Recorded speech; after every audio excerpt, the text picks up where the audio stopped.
নমস্কার। ভগবানের তো উপায় করি, কিন্তু ভগবান আমার কথা শোনেন না।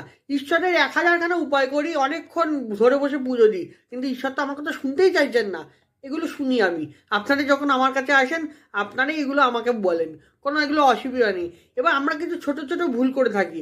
এই ভুল কাজের জন্য কি হয়, আমাদের মানে এটা পুজো, আমরা যে পূজা পাঠ করে থাকি, সে পূজা পাঠের কোনো ফল আমরা পাই না। আমি 3টে ভুল বলবো।